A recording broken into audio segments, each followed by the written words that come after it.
Andrew പറഞ്ഞ ആ കഥ ഇങ്ങനെയാണ്. ആൻഡ്രൂ ജയിലിലായല്ലോ. അതിന് ഏതാനും മാസങ്ങൾക്ക് ശേഷം സ്വന്തം സ്വകാര്യ സാധനങ്ങൾ ആവശ്യപ്പെട്ടുകൊണ്ട് ഒരു ഹർജി കോടതിയിൽ സമർപ്പിക്കുകയുണ്ടായി.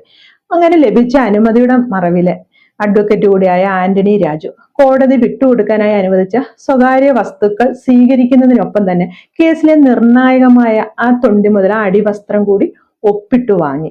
തിരുവനന്തപുരം ജുഡീഷ്യൽ മജിസ്ട്രേറ്റ് കോടതിയുടെ കസ്റ്റഡിയിലാണ് സാധനങ്ങൾ സൂക്ഷിച്ചിരുന്നത്. കോടതി ക്ലർക്കിന്റെ സഹായത്തോടെയാണ് ഇത്തരത്തിലൊരു അട്ടിമറി നടപ്പിലാക്കിയത്. കാര്യം ഇത് വാസ്തവത്തിൽ ഒരു ചീറ്റിംഗ് ആണല്ലോ. അതായത് കൊടുക്കാൻ പാടില്ലാത്ത ഒരു സാധനമാണ് തൊണ്ടി മുതൽ.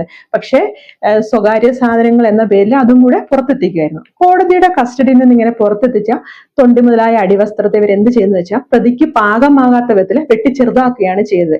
സംശയം തോന്നാത്ത രീതിയിലായിരുന്നു ഈ രൂപമാറ്റമൊക്കെ. വിചാരണയ്ക്ക് തൊട്ടു മുമ്പ് തന്നെ ഈ തൊണ്ടി മുതൽ തിരിച്ചു വെക്കുകയും ചെയ്തു. അതിനൊക്കെ ക്ലർക്ക് അവർക്ക് കൂട്ടുനിൽക്കുകയും ചെയ്തു. അടിവസ്ത്രത്തിലെ ഈ അട്ടിമറിയാണ് പ്രതി കുറ്റവിമുക്തനാകാനുള്ള കാരണം.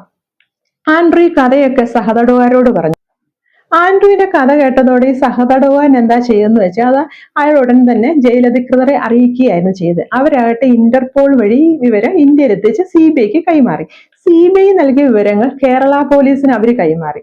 ഇതിനെപ്പറ്റി അന്വേഷണം നടത്താൻ ഒരു പോലീസ് ഉദ്യോഗസ്ഥനെയും നിയോഗിച്ചു. ഈ പോലീസ് ഉദ്യോഗസ്ഥൻ കണ്ടെത്തിയെന്ന് പറഞ്ഞാൽ തൊണ്ടി മുതലായ അടിവസ്ത്രത്തിൽ കൃത്രിമം നടത്തിയെന്ന കാര്യത്തിൽ തനിക്ക് സംശയം തോന്നുന്നുണ്ട് എന്നൊരു കാര്യമായിരുന്നു അദ്ദേഹം ഹൈക്കോടതിയെ അറിയിച്ചതും ഈ ഹൈക്കോടതിയെ സമീപിക്കുകയും ചെയ്തു.